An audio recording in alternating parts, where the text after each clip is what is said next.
Good morning student, मैं Pramod Kumar Gupta chemistry teacher, आपका online class में स्वागत है। बच्चों, आप लोगों को मैं 11th केमिस्ट्री पढ़ा रहा था। Chapter concept of mole and molar mass में आज हमारा चौथा लेक्चर है। बच्चों, आज का जो टॉपिक है मोलों पर आधारित गणनाएं हैं। बच्चों, मोलों पर आधारित गणना की इस प्रकार का एग्जाम्पल बताने जा रहा हूँ। मोलों की गणना जब द्रव्यमान दिया हो। बच्चों, कोई भी यौगिक या कोई भी पदार्थ हो, जब उसका द्रव्यमान दिया हो तो मोलों की गणना किस प्रकार की जाती है उसी के विषय में बताने जा रहा हूं। आप लोग ध्यान से देखिएगा और सुनिएगा। आप लोगों को बताया गया है बच्चों, पदार्थ के मोलों की संख्या एक फार्मूला होता है। बताया गया है पदार्थ के मोलों की संख्या, पदार्थ के मोलों की संख्या जो बराबर होता है, बताया गया है पदार्थ का द्रव्यमान।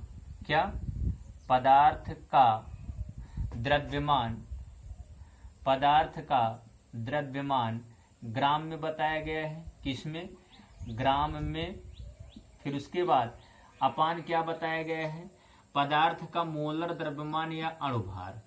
पदार्थ का मोलर द्रव्यमान क्या बताया गया है? मोलर द्रव्यमान। यहां पर मोलर द्रव्यमान में ये बात है कि अगर हमारा पदार्थ परमाणु है तो उसका परमाणु भार लिखा जाएगा, अगर हमारा परमाणु अणु है तो उसका क्या लिखा जाएगा? अणुभार लिखा जाएगा। तो देखिएगा, हमारा जो पहला न्यूमेरिकल है, पहला न्यूमेरिकल यही है 46 ग्राम सोडियम में सोडियम के मोलों की संख्या ज्ञात कीजिए। पहला। दूसरा है आपका 2.3 ग्राम सोडियम में सोडियम के मोलों की संख्या ज्ञात कीजिए। आपका तीसरा एग्जाम्पल है 27 ग्राम H2O में H2O के मोलों की संख्या ज्ञात कीजिएगा। फिर उसके बाद 56 ग्राम आयरन में आयरन के मोलों की संख्या ज्ञात कीजिए। तो चलिए हम पहला एग्जाम्पल बताने जा रहे हैं। देखिएगा, यहाँ किसके मोलों की संख्या ज्ञात करना है? सोडियम के। तो सोडियम के मोलों की संख्या, सोडियम के मोलों की संख्या बराबर जो होगा सोडियम का भार, सोडियम का द्रव्यमान या भार या द्रव्यमान, सोडियम का द्रव्यमान और बटे क्या? सोडियम का मोलर द्रव्यमान। मोलर द्रव्यमान मतलब परमाणु भार, सोडियम का मोलर द्रव्यमान। ये आपका हो जाएगा। देखिएगा आगे मोलर द्रव्यमान। तो यहां हम लिख सकते हैं सोडियम का भार कितना दिया है बच्चों? 46 है। और इसका सोडियम का जो मोलर द्रव्यमान था, जो परमाणु भार होता है, वो कितना होता है? 23 आता है। जिसको हम डिवाइड कर देंगे 46/23 कर देंगे, कितना जाएगा? 2 मोल। कितना मोल आ गया? 2 मोल सोडियम आ गया। क्या आ गया? 2 मोल सोडियम। तो सोडियम के मोलों की संख्या कितनी आई बच्चों? 2 मोल आई। पहला आपका लग गया। ठीक सवाल। देखिए दूसरा क्या है न्यूमेरिकल? दूसरा न्यूमेरिकल है बच्चों कि 2.3 ग्राम। क्या? 2.3 ग्राम सोडियम में सोडियम के मोलों की संख्या बताइए। तो सोडियम के ऐसे फार्मूला बनाना पड़ेगा, सोडियम के मोलों की संख्या। यहाँ सोडियम है, सोडियम लिख रहे हैं, यहाँ पोटेशियम होता है पोटेशियम लिखते हैं।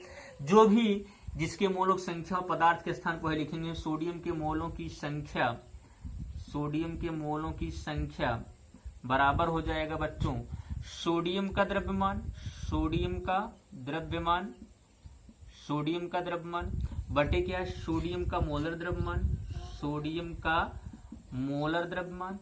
क्या बच्चों? सोडियम का मोलर द्रव्यमान अर्थात क्या? परमाणु भार। सोडियम क्या है? परमाणु है, तो उसका क्या लिखा जाएगा? परमाणु भार। फिर देखिए सोडियम का द्रव्यमान कितना है? 2.3 है। और फिर उसके बाद यहाँ क्या है? 23 होता है मोलर द्रव्यमान। इसको हम डिवाइड करेंगे तो कितना है? 0.1 मोल क्या आ जाएगा? सोडियम आ जाएगा। कितना मोल आ जाएगा? 0.1 मोल बच्चों क्या आ जाएगा? सोडियम आ जाएगा। 2 न्यूमेरिकल मैं आप लोगों को बता चुका हूं। तीसरा न्यूमेरिकल बताने जा रहा हूं, आप लोग ध्यान से देखिएगा। देखिए तीसरा न्यूमेरिकल क्या है? 27 ग्राम H2O में H2O के मोलों की संख्या बताइए। तो हम क्या लिखेंगे यहाँ? तीसरा H2O के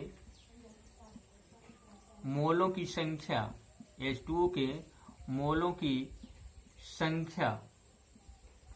संख्या बराबर हो जाएगा बच्चों यहाँ पर H2O का द्रव्यमान, H2O का द्रव्यमान या भार जो भी लिखिए आप, द्रव्यमान अपान क्या हो जाएगा?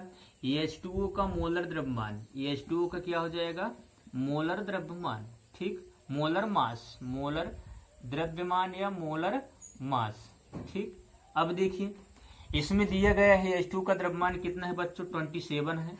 और H2O का मोलर द्रव्यमान होता है, आपको बताया गया जैसे H2O है इसका मोलर द्रव्यमान इस प्रकार से हम निकाल सकते हैं। यहाँ 2 H2O है तो 2 गुणा 1 हाइड्रोजन का परमाणु भार 1 होता है। मोलर द्रव्यमान निकालने के लिए हम सभी परमाणु के परमाणु भार को क्या कर लेते हैं, कैलकुलेट कर लेते हैं, जोड़ लेते हैं। ऑक्सीजन 1 है, ऑक्सीजन 16 होता है तो कितना हो जाएगा 18। तो H2O का मोलर द्रव्यमान कितना आएगा बच्चों, 18 आएगा। तो हम क्या कर देंगे, यहाँ नीचे लिख देंगे बच्चों यहाँ क्या 18। अब देखिए इसको काट दीजिएगा, यहाँ 9 त्रिक 27, 9 दूनी 18 कितना आ जाएगा 3/2 आ जाएगा। इसको आप सॉल्व करेंगे तो 1.5 मोल क्या आ जाएगा, H2O आ जाएगा। ठीक, तो H2O के मोलों की संख्या कितनी आई, 1.5 मोल H2O अर्थात 1.5 मोल आई। कितनी मोल आई, 1.5 मोल। चलिए अगला एग्जाम्पल लेते हैं हम, यहाँ चौथा एग्जाम्पल देखिएगा। चौथा एग्जाम्पल है आयरन के मोलों की संख्या बताइए। ऐसे Fe है, क्या है Fe। तो आयरन के मोलों की संख्या, आयरन के मोलों की संख्या बराबर क्या हो जाएगा, आयरन का भार या द्रव्यमान, आयरन का द्रव्यमान या भार लिख सकते हैं, अपान क्या हो जाएगा, आयरन का मोलर द्रव्यमान। किसका, आयरन का मोलर द्रव्यमान। आयरन का मैंने क्या लिख लिया बच्चों, मोलर द्रव्यमान लिख दिया, मोलर द्रव्यमान अपान। अब देखिए आयरन का द्रव्यमान कितना है, यहाँ 56 ग्राम है। कितना है, 56। आयरन का मोलर द्रव्यमान मतलब आयरन एक क्या है आपका परमाणु है, तो उसका क्या लिखा जाएगा, परमाणु भार। तो हम क्या लिख देंगे, परमाणु भार। परमाणु भार ही आयरन का कितना होता है, 56 होता है। तो क्या हो जाएगा, यहाँ 56 डिवाइड करेंगे, 56 56 डिवाइड 56 क्या हो जाएगा, 1 मोल आयरन हो जाएगा। क्या हो जाएगा, 1 मोल आयरन हो जाएगा। ये तो हो गया। चलिए हम और 1-2 न्यूमेरिकल बताने जा रहे हैं, देखिएगा। जैसे यहाँ ले लिए कि यहाँ 5वां न्यूमेरिकल हम ले लिए बच्चों, कौन सा, 5वां। एक और न्यूमेरिकल ले लिया, 5वां न्यूमेरिकल ले लिया कि यहाँ पर 132 ग्राम CO2 में CO2 के मोलों की 132 ग्राम CO2 में CO2 के मोलों की संख्या बताई। ठीक, तो चलिए यहाँ आपका 5वां है, CO2 के मोलों की संख्या, CO2 में कार्बन डाइऑक्साइड, CO2 के मोलों की संख्या, मोलों की संख्या बराबर CO2 का द्रव्यमान। किसका द्रव्यमान, CO2 का, CO2 का द्रव्यमान, CO2 का द्रव्यमान अपान क्या हो जाएगा, CO2 का मोलर द्रव्यमान। क्या बच्चों, CO2 का मोलर द्रव्यमान। ठीक, CO2 का मोलर द्रव्यमान। ठीक, यहाँ देखिएगा। अब देखिए इसमें CO2 का जो द्रव्यमान है दिया गया है कितना है, 132 ग्राम। अब देखिए यहाँ CO2 का जो अणुभार होता है, कार्बन 12 है तो 12 लिखेंगे, मतलब कार्बन का परमाणु भार 12 होता है तो 1 है तो यहाँ 12 लिख दिए। यहाँ ऑक्सीजन 2 है तो 2 गुणे 1 ऑक्सीजन का 16 होता है, 16 दूनी 32 बराबर कितना हो जाएगा, 44। तो यहाँ हम 44 से क्या कर देंगे, डिवाइड कर देंगे तो कितना आ जाएगा, 3 मोल आपका हो जाएगा बच्चों CO2। कितने मोल, 3 मोल CO2।